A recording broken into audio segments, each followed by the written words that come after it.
Hi BookTube, my name's Nadine. Welcome back to my channel. This video was originally going to be for Tuesday for the start of our trip to America, going to New York. But obviously I can't do it on Tuesday because I'm far too busy travelling. And also very slightly because when I planned the itinerary I'd completely forgotten that the children are off school all week, so filming might be a tad difficult during the day.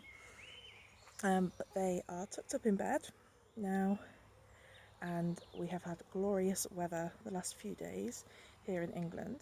So I am sat outside with a glass of wine, cheers, and I thought it would be quite a nice time to have a chat about what I'm planning on reading and watching for the first leg of my American Odyssey. But before all that, actually, what I really want to say is thank you to everybody who watched and commented on the video that I made with my son over the weekend. That really meant a lot to him, especially because actually a lot of people commented on how well he reads, and one of the reasons that I like to carry on reading with him, obviously he doesn't know that, it's purely because I enjoy his company, which is a massive part of it. But it's also because actually Hayden has a bit of a stammer, and I find that regular reading out loud seems to help keep that under control. So it was really lovely to get lots of comments about how well he reads, and that really boosted his confidence, so thank you very much for that. So New York, very exciting. The one book that I am definitely going to be reading on this leg of the journey is the one that was picked by the random number generator, and that was Bret Easton Ellis's American Psycho. I read this some years back. I'm really looking forward to rereading it and seeing if I feel the same, because I loved it when I read it, but I am aware it's quite a divisive novel, and people do seem to either love it or hate it. I mean, my partner read it also, and he did not care for it. He found it boring. And I don't think he actually finished it, so therefore his opinion is completely invalid, actually, now that I think about it. But it follows Patrick Bateman, who is a 26-year-old handsome guy who works in Wall Street. And as a character himself, he's quite a bland, blank slate kind of guy. Like, he is completely defined by the brands that he uses and his outward appearances and his standing in society. So you know, he's a pretty successful guy, and he's also nuts. I remember it being quite a difficult read sometimes, and that's even for me who grew up on horror. I found this quite hard sometimes to continue with, so I'm really looking forward to getting back to it. And then I've picked up 2 other books for this leg of the journey, which I'm hoping to get to, but we'll see. So I've been watching some videos about New York, and obviously, you know, I want to leave the city a little bit and see a little bit more. So I thought we'd go to Montauk if we can. So I picked up this Coach to Death by Victoria Laurie. So I read a cozy mystery book last month, and it kind of whet my appetite for them. So I picked this up. It's set in the Hamptons. So when Catherine Cooper settles in the Hamptons on the heels of a nasty split from her longtime husband, the luxurious coastal community turns out to be the perfect place for murder. Kat Cooper never imagined selling off her marketing firm would mean going from the pinnacle of success to a walking hot mess. Gouged from an unexpected divorce, Kat suddenly finds herself struggling as a life coach for the hopelessly adrift in East Hampton, and contending with Heather Holland, a spiteful neighbour who will do anything to bully her out of town.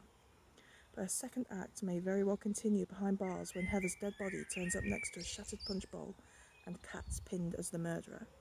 I thought this would be quite fun.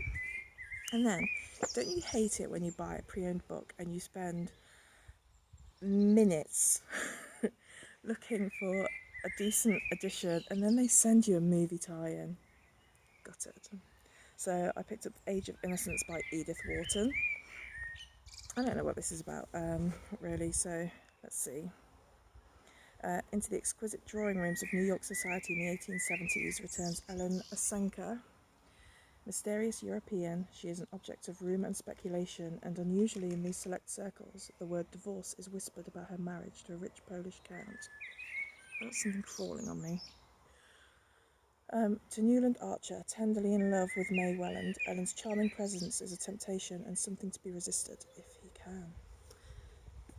So yeah, I picked those up. And then there's like a ton of movies set in New York. Like, I'm a big horror fan, so Vin from Revenant Reads reminded me that Amityville is New York, so I've got loads of Amityville movies that I can rewatch. And then there's also loads of Amityville like weak rip-offs that I'll probably end up watching too, because I love crap films. I don't know why. I also really fancy watching Jaws again. I've not seen that for years. I think Chud might have been New York one too. I will check that out. Maniac. There's loads. So it should be a fun month. I think that was everything that I was going to waffle about this evening, unless you want to see the chickens as well. If not, I'm kind of done with my bookish rambling. But let me take you over to these, because these are new to my little family. Let's see, can we find him? No, I'm rubbish at this. I can't change the angle. I'm completely wrecking the video. Hi. Can you see him? Her even. I don't know why I'm saying him. This is Cupcake, named by my daughter. It's the golden one. And the black one, if you can see it, is Tony Montana for some reason. Named by my partner. I don't know why he's called her Tony Montana. So bizarre, honestly. And then we have Phoenix, which was my son's one. Hi, Cupcake. You're so nosy, aren't you? And then we have the one that I named, which is obviously the coolest. If I can get to her. I don't even know if you've seen any of these. Sorry guys, I'm so crap at this. There we go, that's my one. I was at work when they went and picked these, but I asked for a pretty white one. So this is my little hen, and I have named her Attila the hen. So, oh, Cupcake, back again. You're so nosy. So, that is it, guys. I will speak to you soon. Goodbye.